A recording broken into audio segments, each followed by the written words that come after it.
All right, so right here you can see the whiteboard. Just remember that exam 2 is due, both, the lecture exam 2 and the lab exam 2 are due this Sunday. And so make sure you get those completed. And those are not open notes. I had somebody email me about that the other day. I was like, no, those two exams are not. The next exam is. Exam 3 is open notes, but not exam 2. But a few people in the class have finished them, and I graded some last night. And if I graded them, I should have sent you an email saying, hey, I graded your test and your scores in your grade book on Blackboard. And so I'll be grading, when you submit your test, I'll be grading them little by little the rest of this week. And then, of course, whoever decides to turn it in on Sunday, I'll be grading that sometime next week. So don't forget about that, though, if you haven't turned in your exams. That's the only thing due this weekend. Today, we're going to do chapter 24, which is urinary physiology, and that's all we have planned for today. And so that shouldn't be too bad at all. Like I said earlier, we'll probably get out early today. We did get out early, probably about 45 minutes early in my other class. So that'll probably be the case this class too. But there is an important thing I want to let you know about as far as next week. We're going to do a quiz next week on this chapter, and so I'll kind of let you know about that as we go along. And so, but that's it. That's all we have planned for today. Just chapter 24, urinary physiology. And so we're going to spend most of our time at the unit of the kidneys that filters blood and produces urine. They're called nephrons. And so we're going to kind of go through the nephron and talk about what's happening in each area. And I sent you guys the notes, correct?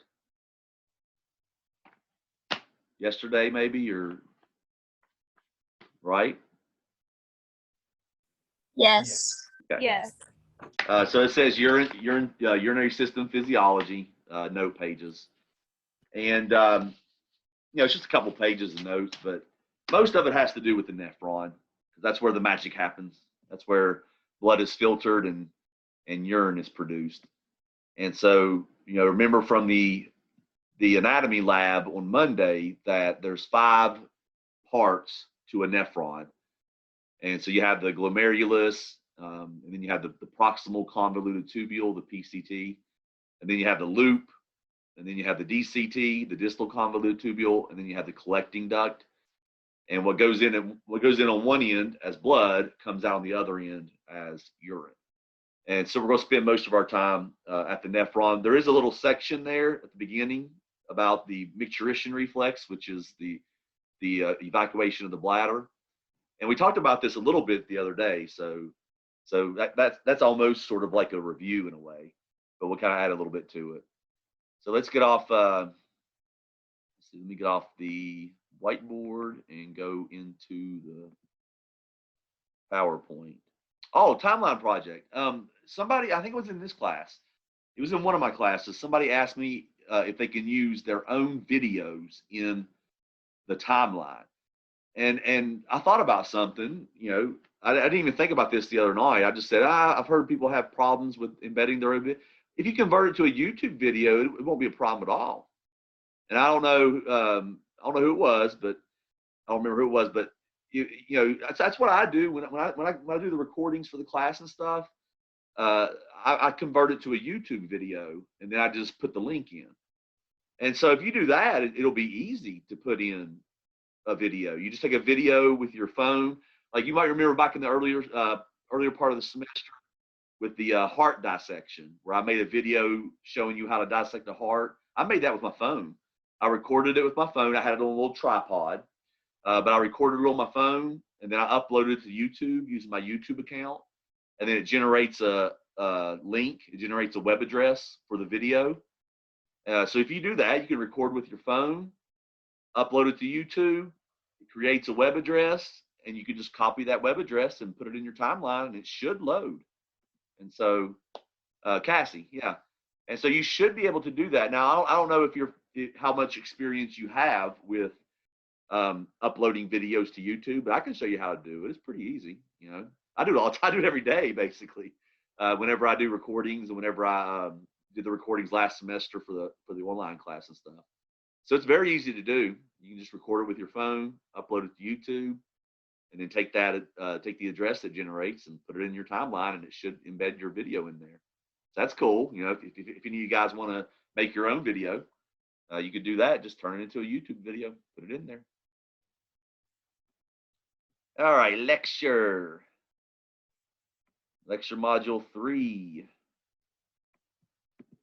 Right now, the only thing, oh, whoa. All right. Not sure what I pushed there, but I didn't mean to. Hang on a second. Let me fix. There we go. All right. So lecture module 3. And the only thing in yours right now would be urinary system. So this is chapter 24. There's the note pages that I sent you guys. So you can always print off more if you want to. The PowerPoint, let's pull that up.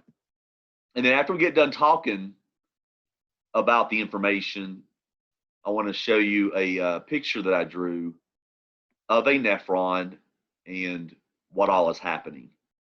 And that picture will be good for you guys to look at to prepare for the quiz next week and also the test. The other thing is I did have videos that I made last spring because we had to go to online. And so, you know, you can watch the recordings for our class tonight, or you can watch these videos. So they're divided up into the different sections. And so, so those are down there for you too. Just keep in mind that if it does mention a due date or something, don't go by that due date, okay? Because those videos were made for last spring. And so just watch them for the content. But you can always watch those videos again. There's 4 of them down there at the bottom. All right, so I love that little picture over there with the hello kidney. Got your hilum there. You got the renal artery, the renal vein, and you can see the ureter coming out as it starts to make its way down to the bladder. But we kind of went over the 4 major parts of the urinary system in the anatomy lab. So you have the kidneys, and we looked at some of the parts of the kidney. And then you have a tube that, you know, so the kidneys are the place where you filter blood and create urine.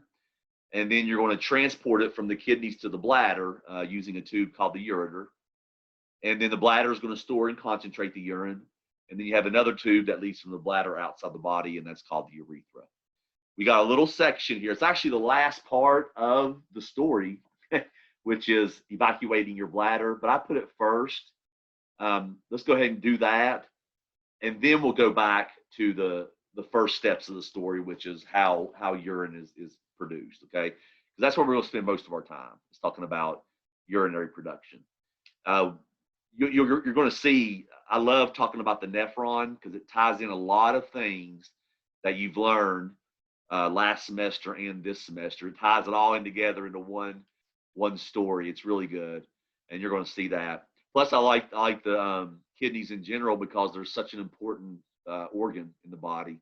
They help to regulate so many things, and we've talked about some of those things during this semester, like blood pressure, blood volume, red blood cell production, because remember that the kidneys produce a hormone called EPO, and that stimulates the bone marrow to produce red blood cells.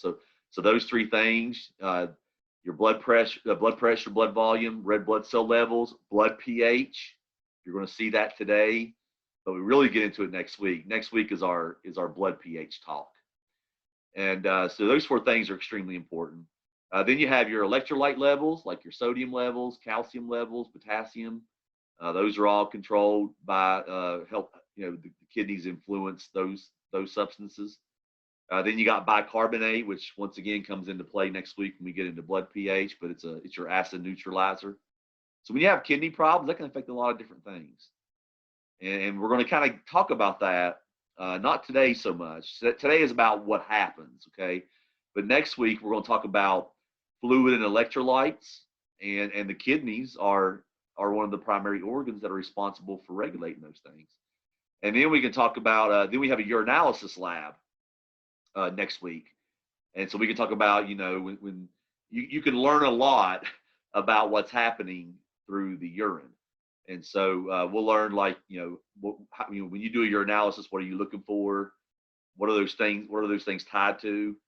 All that kind of comes in. So we actually talk a little bit about the kidneys, not just today, or this week, but also next week as well. Very important organs. They're vital. You can live without one kidney, but you can't live without both. Actually, that brings up something I want to show you guys real quick. I forgot to show you these two things last class, but if you're going into sonography, one of the things you may see from time to time would be horseshoe kidneys. Horseshoe kidneys is basically where the two kidneys fuse together. And so instead of having two kidneys, you have one kidney sort of connected in the middle. And that is a natural variant that you could see. It happens in about 1 in 500 people, which is actually, that's pretty, that's not super rare. It's rare, but it's not super rare. I mean, one out of every 500 people that's born have horseshoe kidneys. And a lot of times they don't even cause any problems.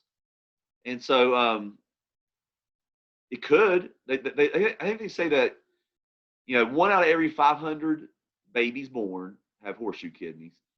And out of those, that have it, 1 in 3 may develop problems from it. But that means the other 2/3 that have horseshoe kidneys don't have problems. And so you may have horseshoe kidneys and not even know it until you have some kind of image done, some kind of diagnostic procedure, like MRIs or an ultrasound or something. But if you're going to work in a urinary office, as a diagnostic medical sonographer, you may be doing ultrasounds on people's kidneys, and this is something you may see from time to time. You don't get freaked out about it. It's out there. So I thought that was kind of interesting. The other thing that's really interesting too is so there kind of shows you the horseshoe kidney right there. When you do a kidney transplant, remember that the kidneys are in the very back of the abdomen. When you do a kidney transplant, they usually leave the old kidney in, like the diseased kidney. They don't even take it out. They actually just leave it in there. And they don't mess with the blood vessels. They don't mess with anything because, it's kind of hard to reach. And so they'll just leave the diseased kidneys in there. And they'll actually tie in your new kidney down towards your hip into the common iliacs, the common iliac artery and the common iliac vein. So they'll actually connect it down there. And so, a lot of times when you do a transplant, you remove the old organ and you put the new organ back where the old organ was, right? But not in the case of the kidneys. They just leave the old kidneys in there and just put your new one down there into your common iliacs. So I think that's interesting.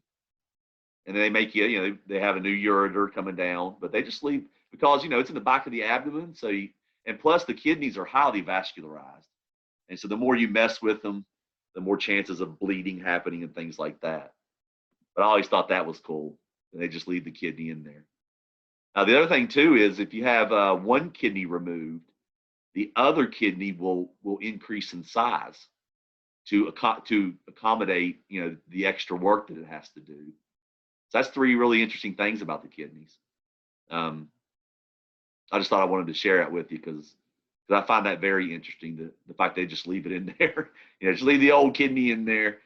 It doesn't work anymore, but they just tie the new ones down here into the common iliac arteries and the common iliac veins. All right, back to the PowerPoint here.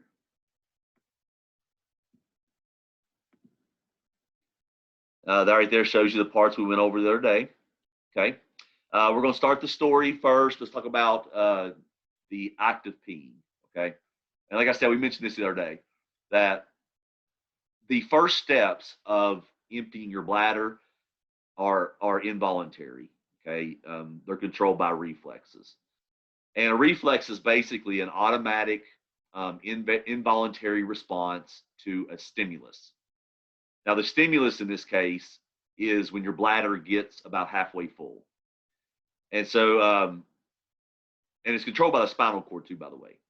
So there are what we call spinal reflexes, where the brain's not even involved in it. And you know, you have a lot of reflexes in your body, and some of them are controlled by cranial nerves. For example, the pupillary reflex, where you shine a light in somebody's eyes and their pupils constrict, that's controlled by the oculomotor nerve and the optic nerve, and so that's a cranial nerve. So that is a reflex that's controlled by the brain, because remember, cranial nerves attached to the brain.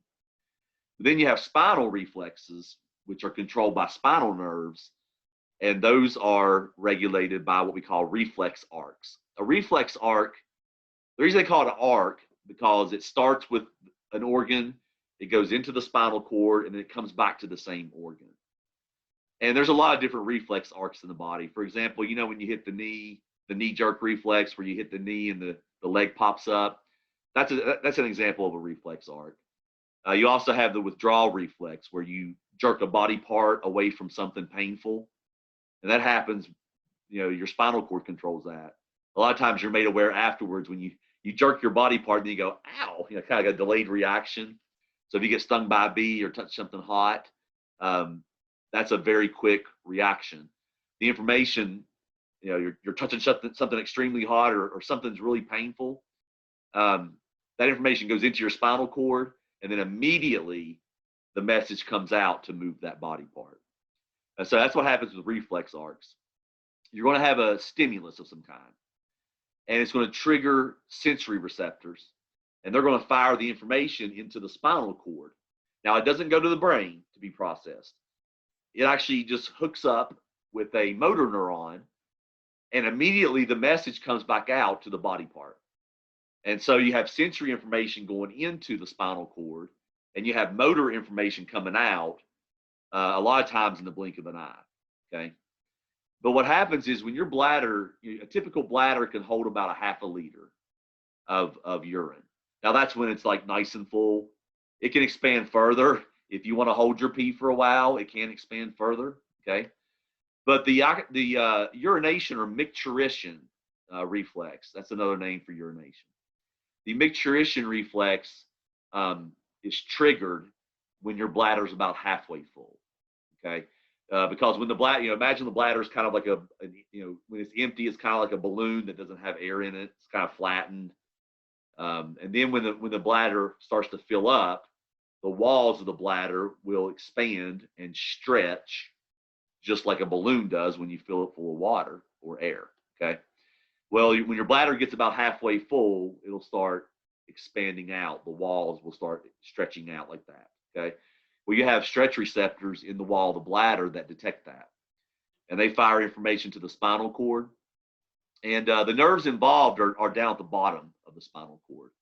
We call them sacral nerves. So you have lumbar nerves and you have sacral nerves. Those control a lot of the reflexes down there. Things like peeing, pooping, and sex.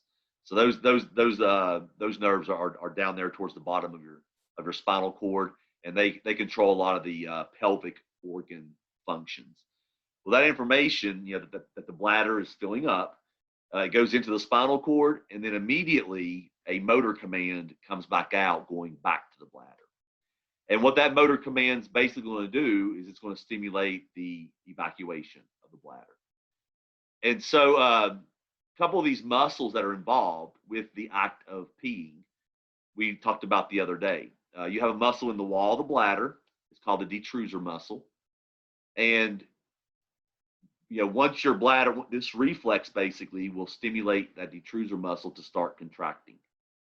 And so if I pull up this picture down here at the bottom, you can kind of see you see two of the muscles involved, but then you have the detrusor muscle, which is in the wall. Okay. Once the detrusor muscle is stimulated, it'll start contracting, start squeezing in like this. Okay. And that's going to start pushing the urine out of the bladder. Okay. It's contracting, and it's basically squeezing on the bladder and pushing the urine out.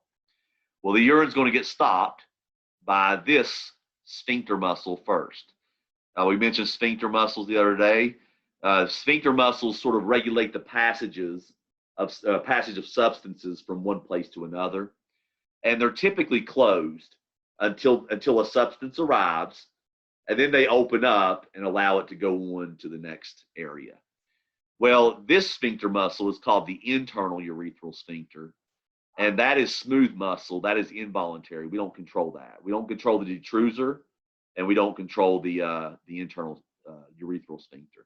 But at the same time that the detrusor muscle is contracting and pushing the urine out, the internal urethral sphincter is going to relax. Okay, so he's going to, open up and relax, and the urine will continue to make its way out, and then it's going to get stopped by another sphincter muscle. Now, this one, which is called the external urethral sphincter, that is a skeletal muscle. That's voluntary. Once the urine arrives there, it's going to press on that muscle, and that's when we feel it.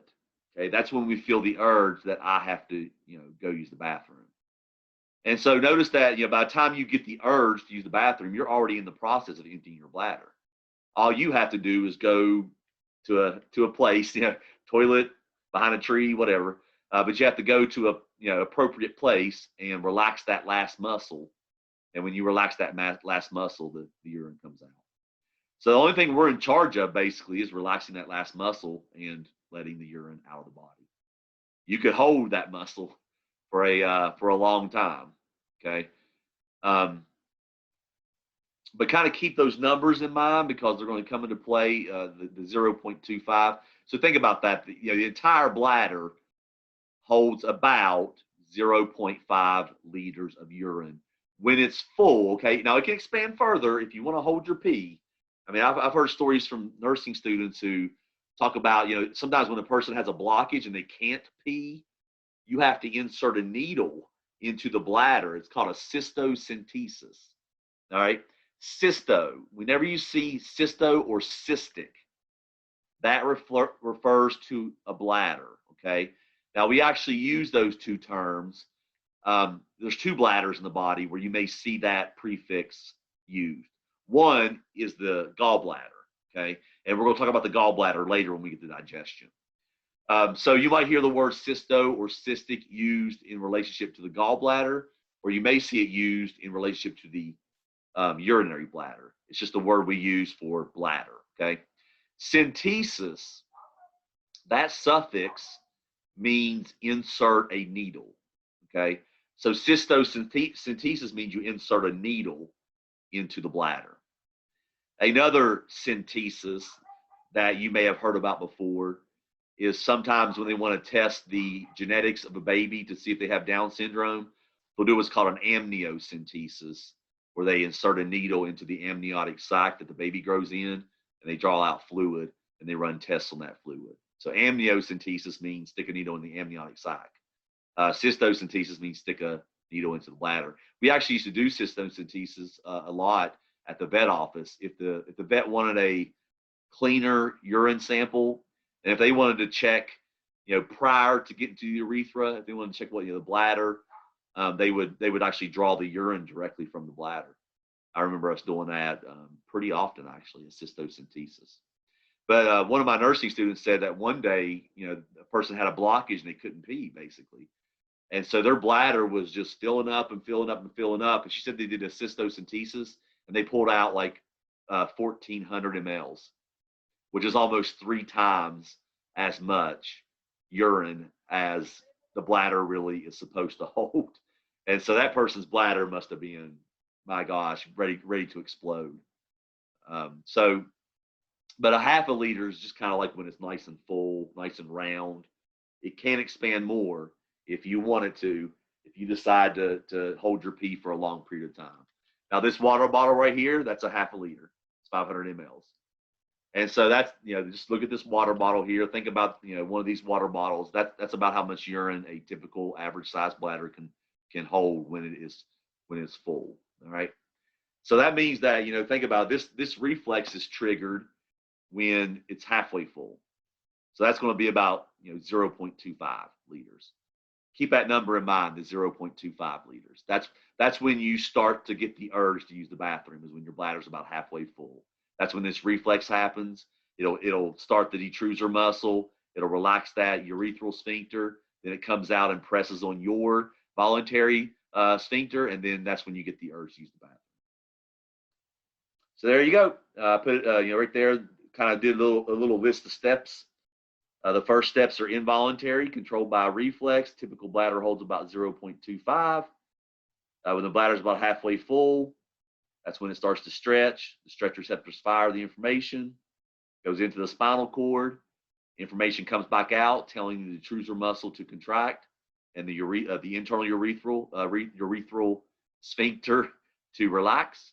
Urine starts to make its way out, and then then it's going to get stopped by the external urethral sphincter. That's when you get the urge to use the bathroom, and then you go and relax that last muscle, and out the urine comes.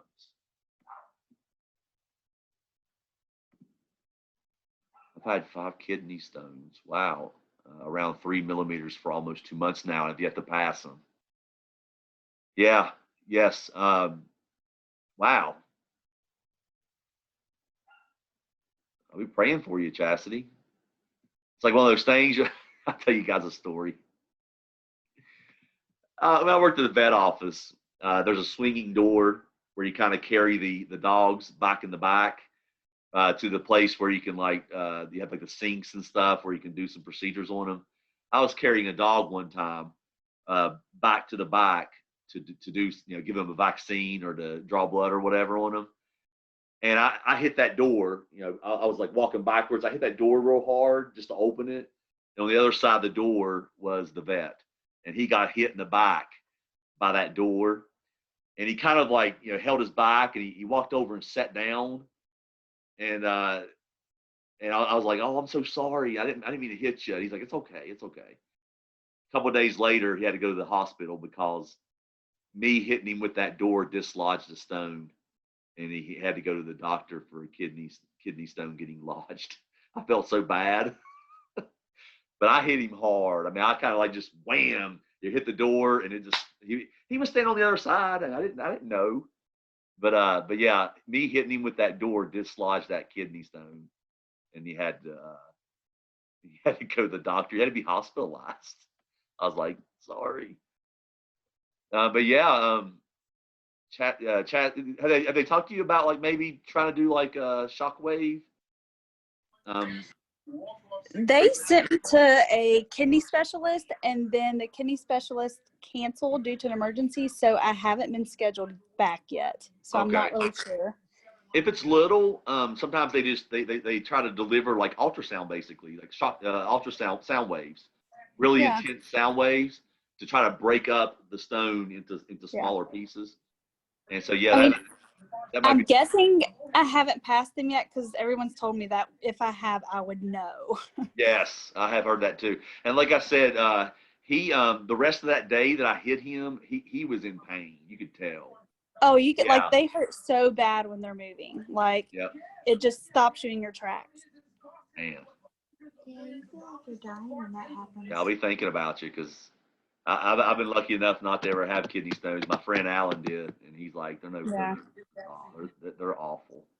Well, thank you. One of the nephrologists that I worked with at CMC is a part of the vascular team. Usually what he would do is if he would do the sound blast, he would place a stent in, and he would tell you to go home and drink you a 6-pack of beer.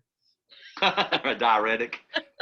Yeah. Listen, beer has not helped because I have tried that, trust me. I've tried everything. And beer has not helped. It's made me not think about it, but. Oh, boy. That's funny. I'm drinking for my health, darn it. Here's where we're going to spend the rest of our time. So that right there is the bladder. It's over. Okay, now the rest of the talk today is about the nephron, and that's what your quiz is going to be on. Okay, next week you're going to do a quiz. It's a multiple choice quiz. It'll probably be 15 or 20 questions maybe, and it's all about what's happening at the nephron. And so as we go through the 5 areas, you should know what's happening at the glomerulus, what's happening at the PCT, what's happening at the collecting duct. And it'll be like a test as far as you'll take it on Blackboard, and you'll need to have, it's not open notes, so you'll need to have, you need to use Lockdown Browser and Respondus Monitor. But I will create it this weekend, and I'll post it this Sunday, and then you'll have until the next Sunday to take it. So you'll take it sometime next week. Okay, when you decide to take it is whenever you want to, but you will have a quiz on the nephron. So make sure you kind of follow along with me and take notes wherever you feel like you need to. And I tried to, if you look through the notes from here on out, and I also did it with the micturition reflex, I tried to kind of point you to some of the really important stuff by making it bold or underlining it. So you'll see that as you go through the notes. It doesn't mean that's the only things I want to ask you about, but it just means, hey, this is something you should probably expect to be on the quiz. Okay. And then that picture, you know, I drew a picture of a nephron and kind of labeled it with what's happening, and then I actually provide an empty picture that you can practice labeling, and that might be a good way also to prepare for the quiz and the test. Okay, but you're kind of telling a story. Like the story starts with the blood going into the nephron and the blood being filtered, and then you continue the story until it leaves the nephron as urine. So it goes in on one side as blood, and then it comes down the other side as urine. Here's a little pictures right there showing you, remember that each kidney has over 1 million of these nephrons, and they're kind of located right there where the cortex meets the medulla. They call that the cortico-medullary or medullary junction. And the 5 parts, there's the filter right there, that little round structure, that's called the glomerulus. This little winding tube right there, that's called the PCT. And then you have the loop come down, called the nephron loop, and then it goes back up like that. So that's the loop. And we're going to keep looking at these, by the way. I'm just drawing here. And then you have another winding tube, that's called the DCT.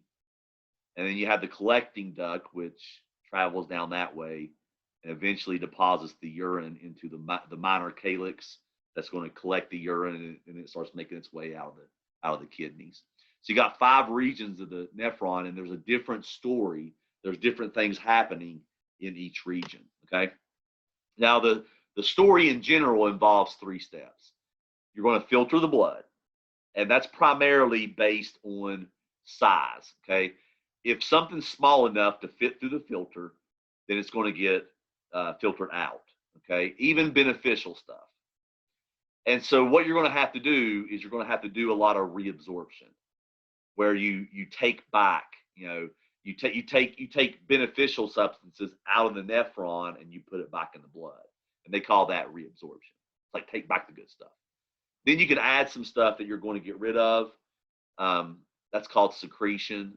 And then, you know, you start out with blood plasma, basically with blood, and then you filter, reabsorb, secrete, and then what comes out on the other end is urine, a waste product. So let's kind of look at this. I put a little video into your PowerPoint. It's not letting me go on. There we go. All right, so here's a nephron, right? You got your 5 basic parts.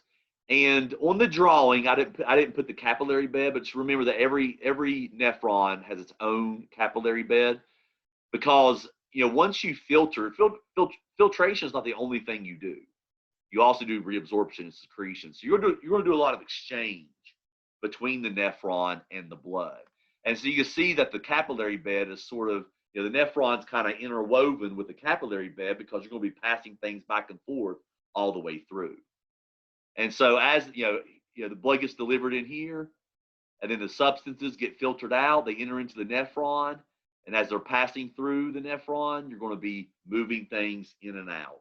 You're going to be taking some things from the nephron and putting it in the blood, and then you're going to be taking some things from the blood and putting it in the nephron. And by the time it goes all the way through, when it comes out over here on the other side, it's a waste product. So let's look at these different areas. There's the 5 parts. You have the glomerulus inside of Bowman's capsule. Then you have the PCT, the loop, the DCT, and the collecting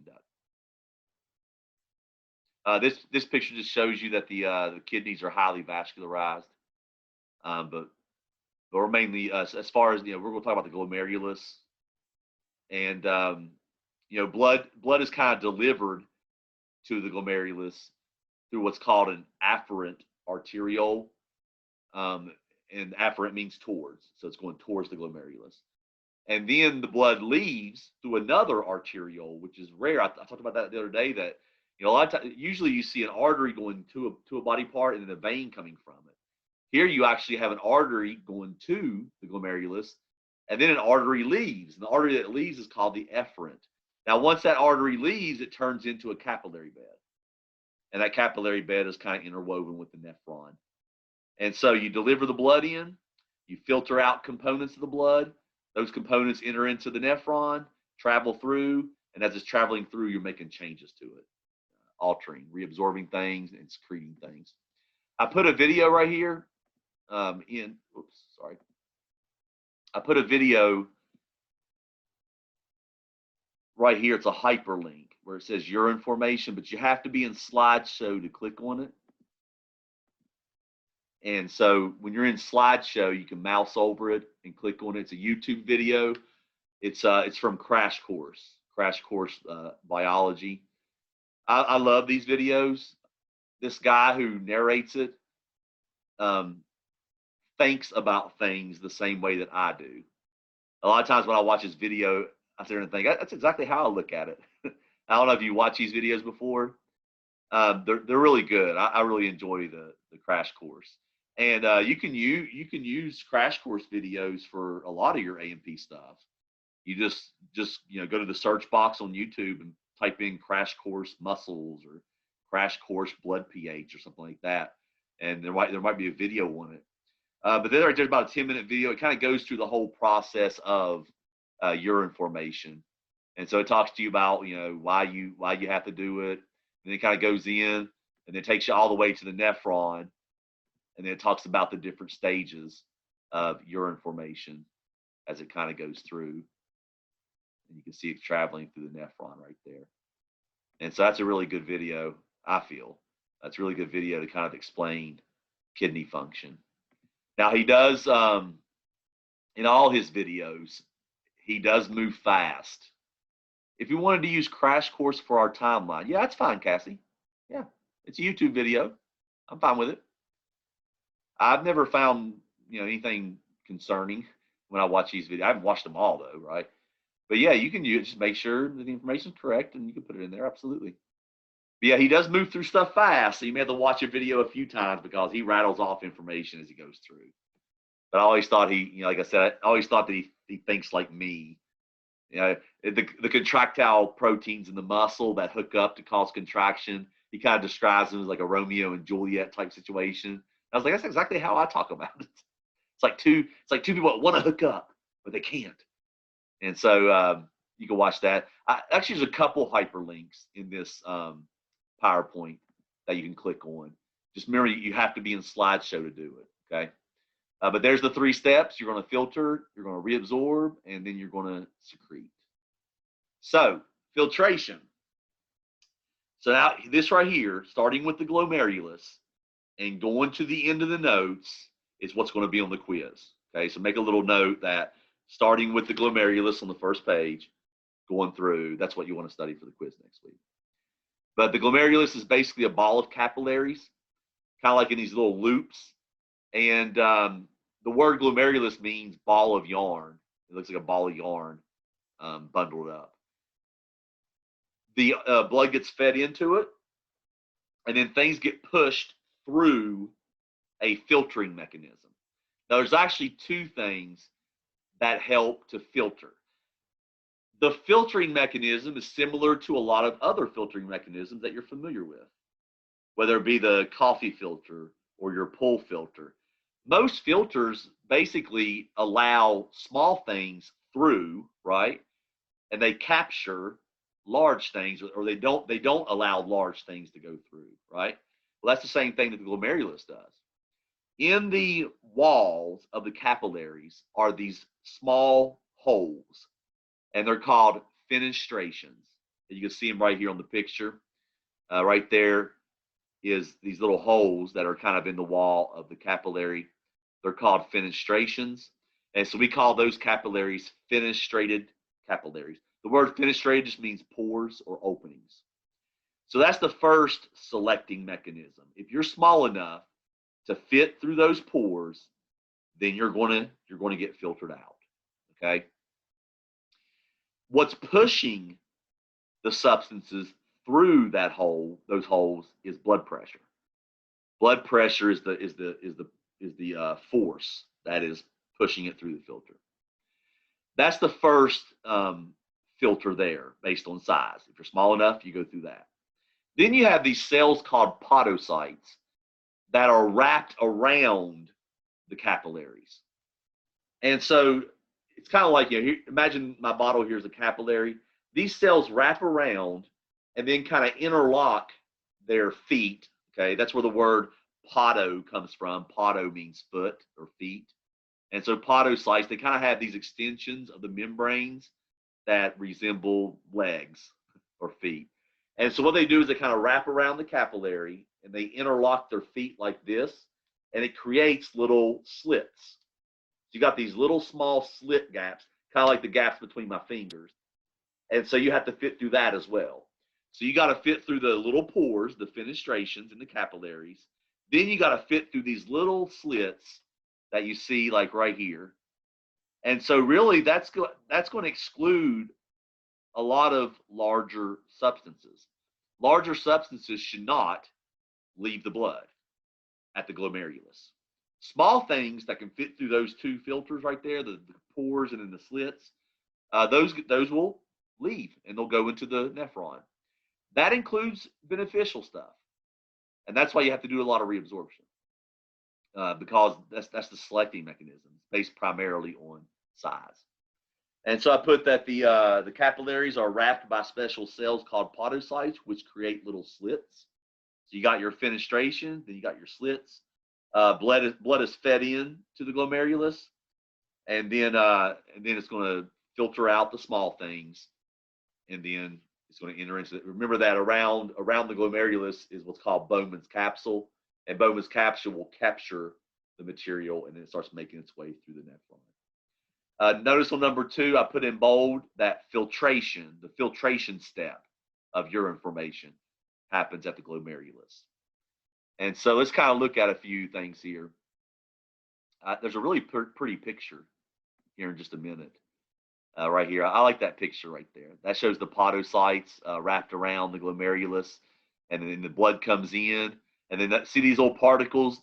They're what's getting pushed through the filter. They're going to get captured by the capsule and then start making their journey. Now, this is another good video right here. The only problem with this video, I'll be in slideshow, but the only problem with this video is the person who narrates. I don't know the language. Okay, so it's in a foreign language. It's not English, but it's a really good video just to show a visual of it. So what you see here is you see the blood. I stopped the video. You see the blood going in. And one of the things I want you to notice is that red blood cells, they just pass on through the glomerulus because they're too large to fit through the filter, all right? But all these little particles, these little white particles here, they are being pushed through the filter. They're entering and being captured by the capsule, and then they'll make their way into the nephron right here. So you see the blood going in. Notice the red blood cells are just traveling through the glomerulus. Now, those arrows right there is basically indicating blood pressure. Blood pressure is what pushes the substances through the filter. And then they go into the nephron. Now, there is a filtration slit right here. And so you can see that red blood cells are just too large to fit through that filter under normal circumstances. These little positives and negatives are different kinds of electrolytes, sodium, potassium, calcium, those guys. Remember that most ions are one atom. Like when you say a sodium ion, Na+, that's one atom. Or calcium, Ca2+, that's one atom. Potassium, K+, that's one atom. Chloride, negative, Cl negative, that's one atom, okay? Water molecules are small enough to fit through the filter because they're only 3 atoms, right? H2O. So water molecules are small enough to fit through the filter. Glucose is small enough to fit through the slits. Amino acids, some vitamins, and so I kind of put on a list there. And this is important because it actually comes into play next week as well with the urinalysis. It says on A underneath number 2, it says what gets filtered out is based primarily on size. Substances small enough to fit through the filter will leave the blood and enter the nephron. Then it says things that are filtered, and I put R in bold and underline, things that are filtered out because they're small enough. Water, which is beneficial, right? Salt and electrolytes, glucose, amino acids, bicarbonate, which is your acid neutralizer. All those guys are pushed out through the filtration slits. Those are all beneficial. We're going to have to reabsorb those, okay?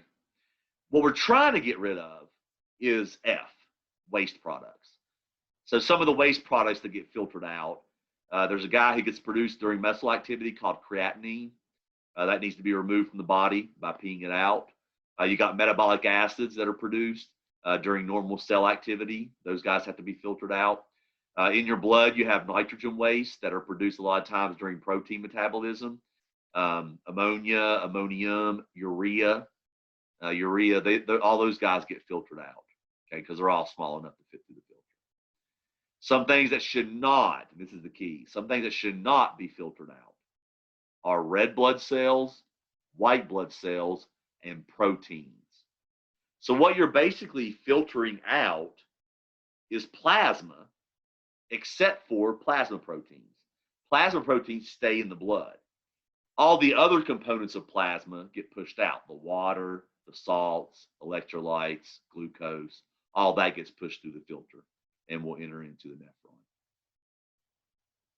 You're going to see next week when we do the urinalysis that red blood cells, white blood cells, and proteins are all checked on a urinalysis because they're not supposed to be showing up in your urine. They don't get filtered. They shouldn't be in your urine unless there is a problem. And so this idea that some things get filtered and some things don't will come into play next week.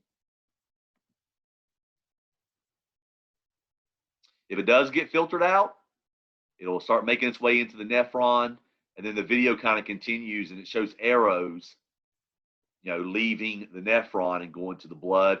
That's where you're reabsorbing things. A lot of that you filter out, you reabsorb. Most of it, actually. It's something like 99.9% of what gets filtered out, you're going to reabsorb. And so that's kind of the basics of the glomerulus.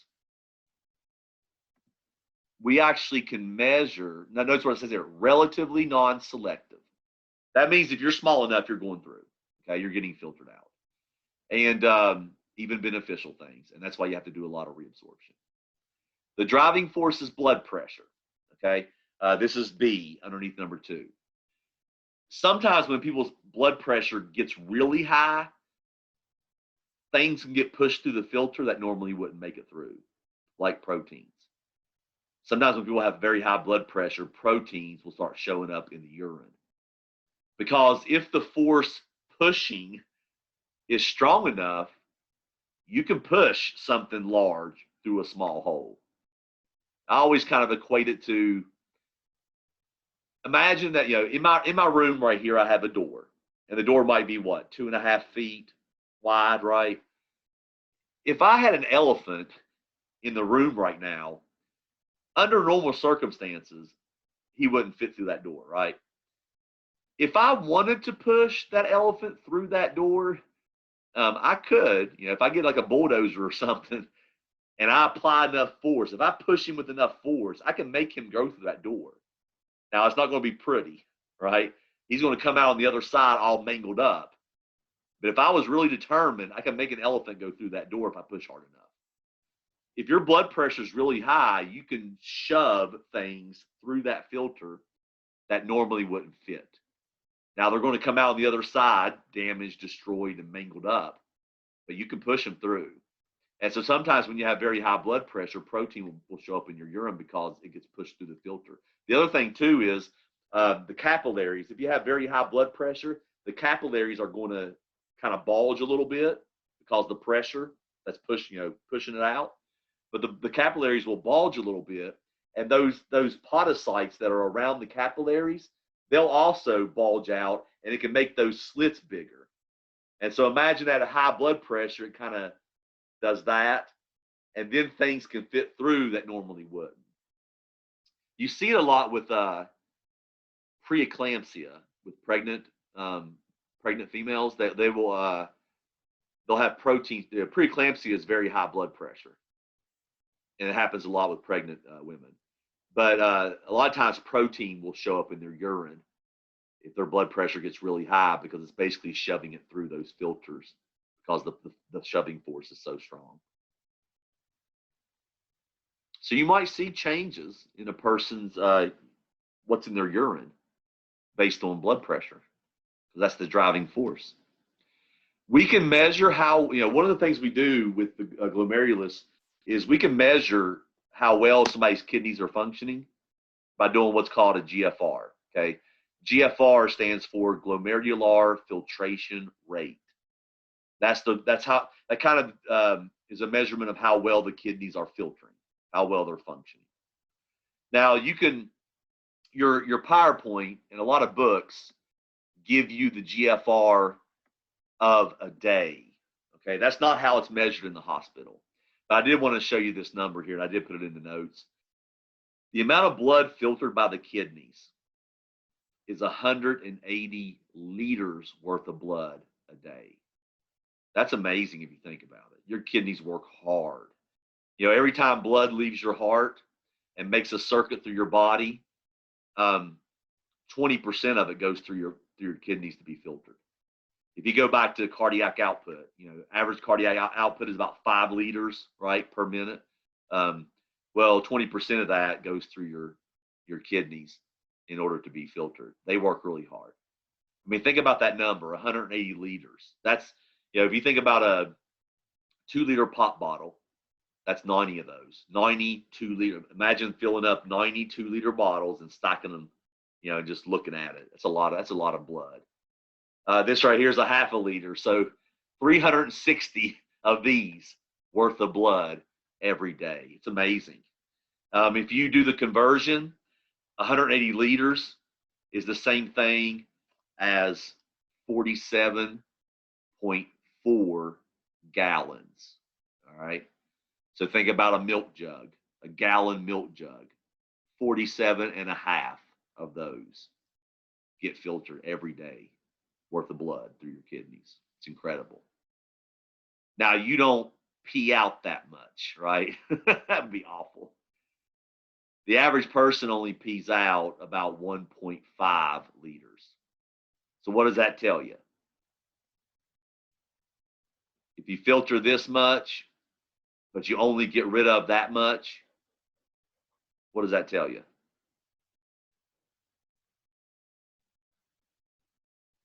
Anybody? No one? Think about the steps of urine formation. You filter, and then what?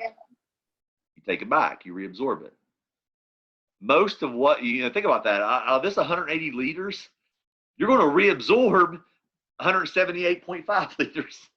It seems like an inefficient process, but that's the way the body works. You filter a ton of blood out, but you reabsorb most of it. Now that 1.5, that can vary depending on hydration levels and stuff like that. Now in the hospital though, when they do GFR, they don't measure over the course of it. They don't measure it as liters per day. They reduce it down to milliliters per minute. So that's the unit you use for GFRs in the hospital. And the scale basically runs from 0 to 120 when you do the milliliters per minute, and then it kind of divides it up into 30s. So if your GFR is between 90 and 120, that's good. That means your kidneys are functioning okay. And then if you're between like 60 and 90, that means you're starting, you have a mild decrease or mild decline in kidney function, which happens to all of us pretty much, or happens to a lot of us as we get older. Our kidneys are going to, the GFR, the ability of our kidneys to filter blood is going to decrease. But 60 to 90, you're still okay, right? But you're starting to see a mild decrease in the ability of the kidneys. And you might be diagnosed with like a mild form of chronic kidney disease. If you drop below 60, like 30 to 60, that means something's wrong, because that's a moderate decrease in kidney function. So they'll probably diagnose you with chronic kidney disease if you drop below 60. If you drop below 30, you're in trouble. Okay, that means that your kidneys aren't working well at all. I mean, if you think about that, that means they're working at 1/4 the what they should, right? But they're going to start thinking about getting you new kidneys or putting you on dialysis when you get close to 30. If you drop below 15, you're in full-blown kidney failure and you need a transplant. And so that's kind of how they, go through the, 90 and above, that's okay. 60 to 90, got some, you got a mild decrease. 30 to 60, something's wrong. Below 30, something's really wrong. You need help. And then if you get down to 15 or close to 15, they're going to start looking for a new kidney for you, because you're going into full-blown kidney failure. So that's the glomerulus. Let's kind of review that real quick. It's that's where filtration happens. Filtration is based primarily on size. Things that get filtered out: water, salt, electrolytes, glucose, amino acids, bicarbonate, waste products, which is what you want. Some things that should not be filtered out: red blood cells, white blood cells, and proteins. Those should not be showing up in your urine under normal circumstances. The driving force is blood pressure. And so high blood pressure can cause certain things to show up in your urine that normally wouldn't, like proteins. GFR is a measurement of kidney function. It goes from 0 to 120. Above 90 is normal. Below 15 is full-blown kidney failure. And so, but it's kind of divided up into little segments of 30 all the way down to 15. Anybody have any questions about the glomerulus? I do not want to keep my annotations. All right. So like we said a second ago, that, you reabsorb most of it. Out of that 180 liters, only about 1.5 is actually going to be released as urine. It depends on the person's hydration levels and other factors. So most of it, though, is going to get reabsorbed. Now, the way that you reabsorb is there's a few different ways you can do it. You can do active transport, where you pump salt. You pump sodium. And then what happens is, a lot of times, like if you move sodium, which is positive, a chloride, a negative, will follow it. And then they join together and become salt. And then when you move salt, water follows because of osmosis. And so the reabsorption part, we can use active transport, we can use diffusion, we can use osmosis, all of that to get stuff back into the blood. Now, most of your reabsorption happens in the very first segment, okay? When you look at a picture of a nephron, if the arrow's going out away from the nephron, that's reabsorption. That means you're taking it out of the nephron and you're putting it back into the blood. If the arrow's going into the nephron, that means that's secretion. That means you're adding stuff. And what you can see here is that most of the reabsorption happens just outside the glomerulus, okay, in the proximal convoluted tubule, the PCT. And then there's some reabsorption here and here and here, and in the loop. And then you can see secretion is in the pink boxes right there. I want you to associate the PCT with reabsorption, okay? And so most of what you filter out, 65%, gets reabsorbed right off the bat in the very first section of the nephron, the PCT. And so I put that in bold. That's important. There's different methods we use. We use active transport, pumping. We use diffusion. We use transporters like proteins that can actually grab a substance and move it. And that's what happens with glucose. Glucose gets reabsorbed by glucose transporters. And then one of the things you also see in the PCT is lining the wall. The cells that line the wall of the PCT have extensions on the membranes called microvilli. They're like finger-like extensions. And you learned about that in AMP1, microvilli. But basically, these are finger-like extensions of the membrane that increases the surface area of the cell and allows the cell to absorb things better. So essentially what microvilli do is sort of allow the PCT to act like a sponge, where it soaks up things very quickly. So as the filtrate's moving through, and by the way, that's what we call it now, okay? Once that plasma, minus the protein, once the plasma gets filtered out, it's called filtrate. It's not technically urine yet. It's not urine until it passes all the way through. So right now it's called filtrate. But the filtrate's moving through the PCT, and you're reabsorbing as much as you can. Some of the things that get reabsorbed: water, glucose, amino acids, bicarbonate, vitamins, all that good stuff. You take it out of the nephron and you put it back into the blood. There's a picture of the PCT of the nephron. And so all those little finger-like projections that are called microvilli. And actually, if you look right here inside the tube, it kind of resembles the surface of a sponge, for all those little nooks and crannies.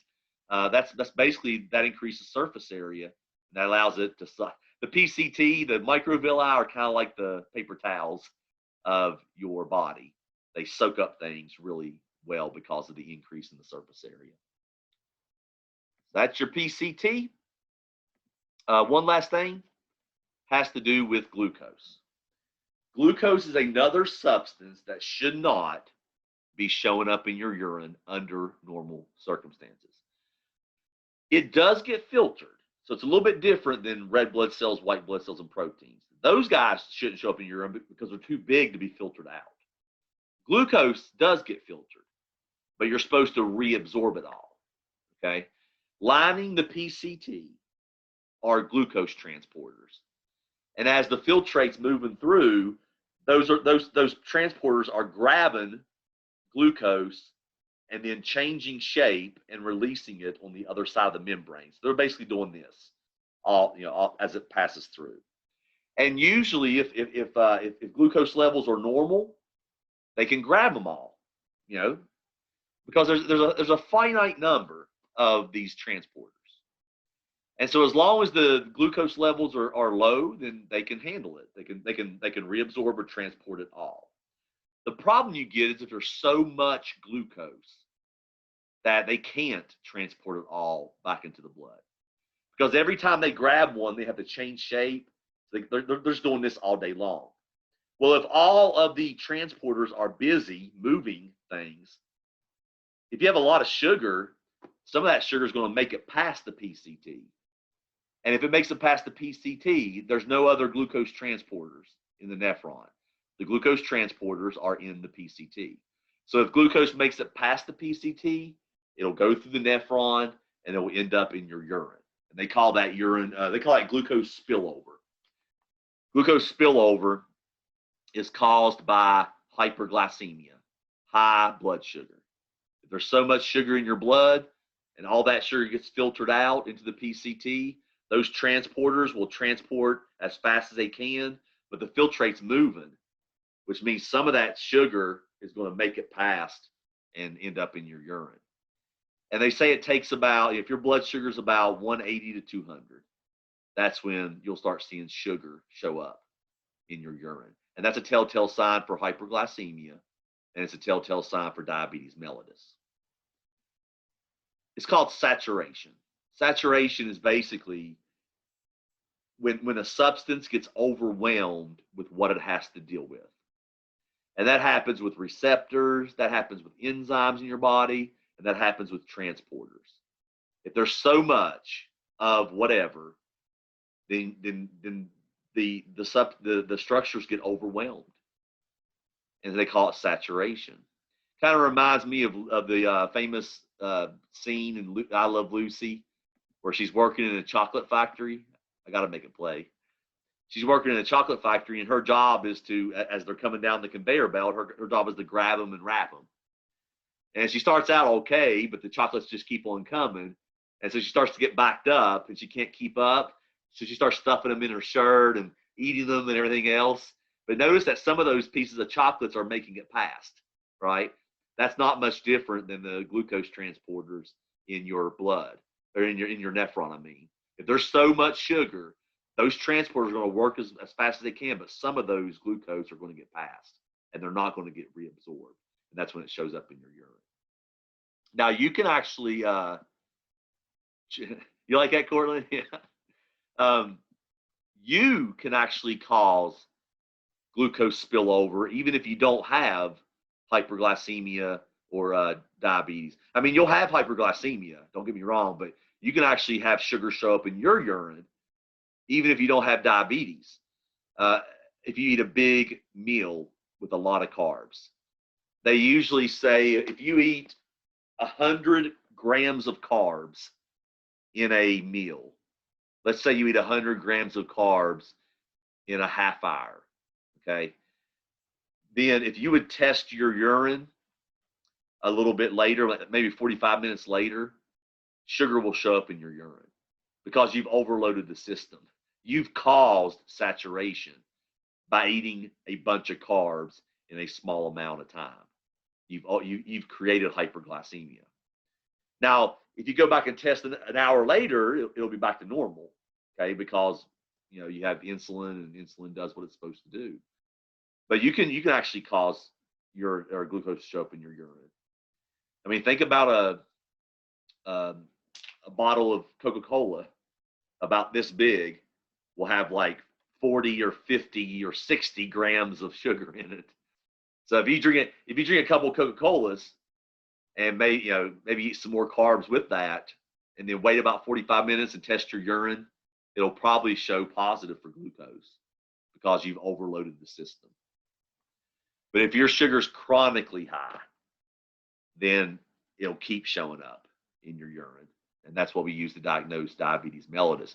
Remember that diabetes means pees a lot, and mellitus means sweet or honey. It means the urine, you pee a lot, and the urine is sweet. It has a lot of sugar in it.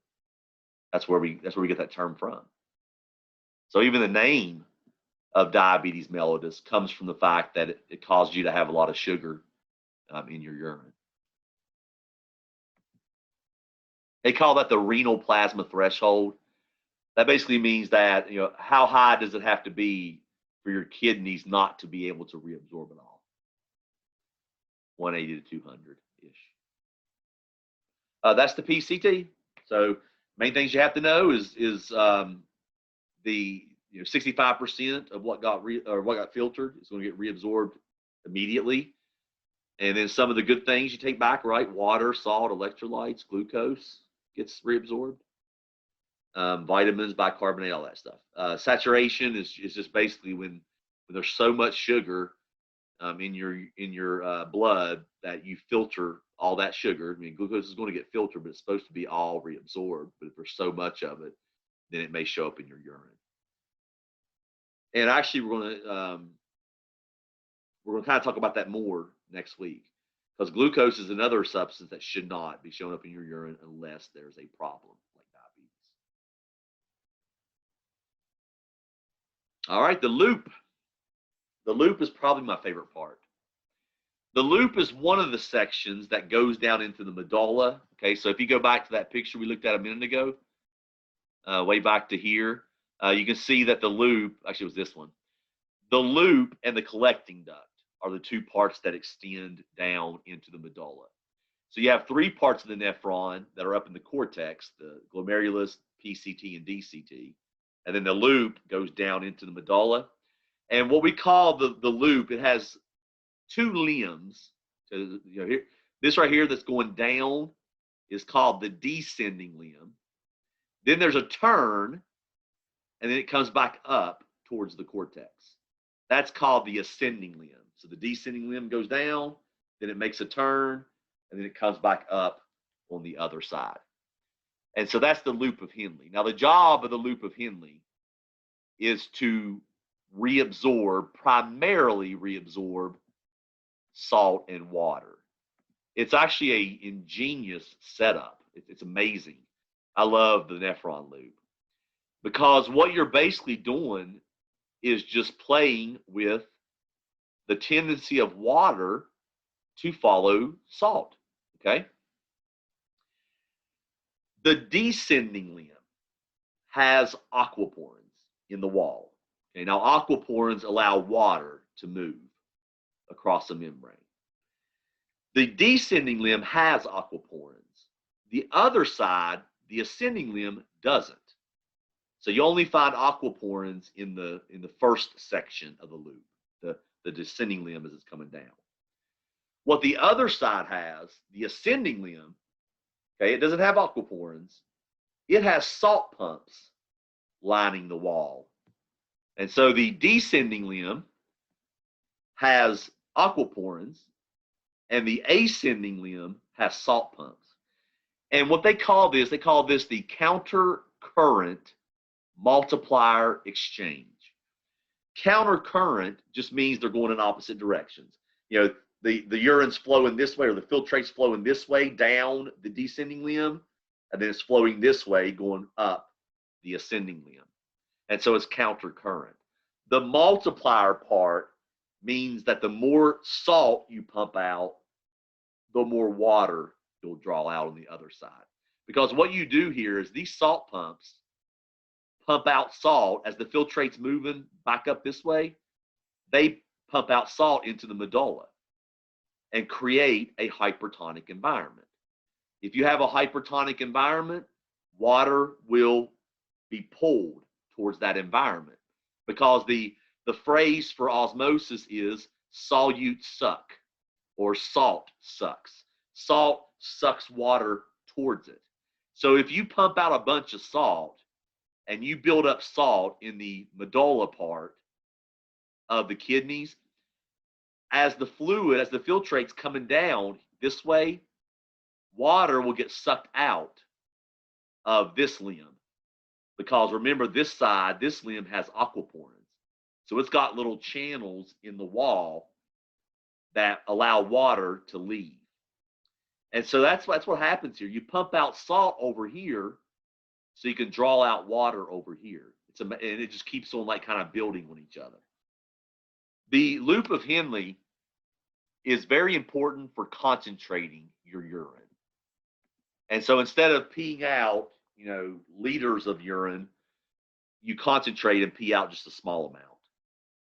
And so that's the key of the loop of Henle, is to concentrate your urine. Its primary responsibility is to reabsorb salt and water by pumping out the salt so that the water gets reabsorbed. You reabsorb about 20% of what was originally filtered here in the loop of Henle. So if you think about it, if you do the math there, you filter all that, 180 liters per day. You filter out all that blood. You reabsorb 65% of that in the PCT, and then you reabsorb 20% in the loop of Henle. So by the time the filtrate makes it through those first two sections, you've already reabsorbed 85% of what was filtered. And so I put on your notes right there that the loop of Henle is one of the parts of the nephron that goes down into the medulla. It consists of a descending limb, a turn, and an ascending limb. 20% of the reabsorption happens here, primarily salt and water using osmosis. Okay, that's how you reabsorb the water. It uses a counter current multiplier exchange, and what that basically means is that you pump out salt on one side so you can draw out water on the other side. Only the descending limb has aquaporins, and only the ascending limb has salt pumps. You pump out salt so you can draw out water, and then water will get reabsorbed by the surrounding capillaries. The medulla of the kidney is very salty. I'm not recommending you do this, right? But if you would taste a kidney, let's say you had one of those deli meat slicers that allow you to take a block of ham and slice it into thin, strips of ham. Let's say you had one of those deli slicers and you took a kidney. Okay, now when you start slicing the kidney up, you're going to start with the cortex, right? And you're going to cut your way in. Imagine you take a slice and you taste it. Okay, you taste the cortex. Then you do another slice, taste it. Another slice, taste it. You'll know when you hit the medulla, because it'll be extremely salty. It's salty to draw out water. It helps with the reabsorption. We actually spend a lot of energy here pumping salt. just to get that water reabsorption. Because salt pumps, that's active transport, that uses ATP. But it's an ingenious mechanism. It just uses osmosis. Pump out salt, draw out water. Pump out salt, draw out water. I put this is also something important. Remember that the osmolality of blood is measured in milliosmoles. We talked about this before, and it's about 300.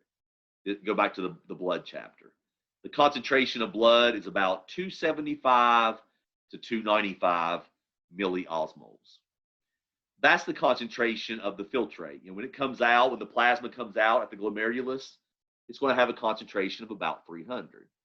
As it moves through the PCT, it's not going to change because you reabsorb water and solutes at the same rate in the PCT. So notice that's 300 here, and then it's 300 there, and then when it enters the loop, it's still 300. It's still isotonic to blood. But watch what happens as the filtrate moves through the loop. The concentration changes drastically. As it's going down the descending limb, the concentration goes up and up and up. Why? Because water is leaving. Water's leaving, okay? How do you concentrate something? Remove the water. So as the filtrate's going down the descending limb, notice that it goes in as 300, and as it goes down, it gets more and more concentrated as the water is exiting. It reaches a maximum concentration at the turn. And so it's about 1400 down there at the turn. And then watch what happens as it goes back up this way. It turns around and goes the opposite way. The concentration starts going down again. So it starts out over here at 300. It goes up to 1400. And then as it goes back up the ascending limb, it goes back down.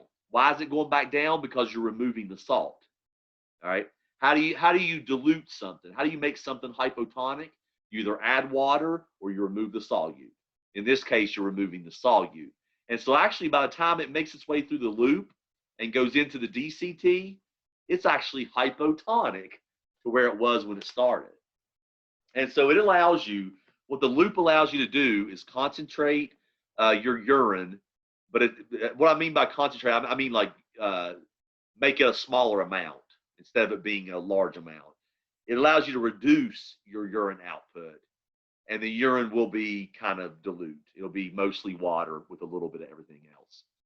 Now, we're not done with the urine yet. When we get back from break, we'll talk about what we do next, okay? The DCT and the collecting duct. But right now, through the loop, what do you need to know? You need to know that it's primarily involved with the reabsorption of salt and water. You're going to reabsorb about 20% of what got filtered, and you're going to use osmosis to do it. The descending limb has aquaporins. The ascending limb has salt pumps. You pump out salt here on the ascending limb so you can draw out water over here from the descending limb. It creates a very salty environment in the medulla. And then the concentration changes as it moves through the loop. It starts out low. It gets higher and higher and higher until it reaches its maximum at the base. And then as it goes up the ascending limb, it gets lower and lower and lower until finally it goes in to the DCT. And that's all these slides. I give you like 4 slides in the PowerPoint, but they're all kind of explaining the same thing. They all have a picture of the nephron, and so you can visualize it there. And you can see that it's all about pumping out salt and drawing out water. When we get back from break, I want to talk to you about this little side note right here at the bottom of the loop of Henle. Then we have the DCT and the collecting duct, and then we'll be done. So it really shouldn't take too long in the 7 o'clock class. But take your 10-minute break, come back in. We'll pick up here at the DCT, finish it out, and we'll probably be out of here by about like 7:30 or so.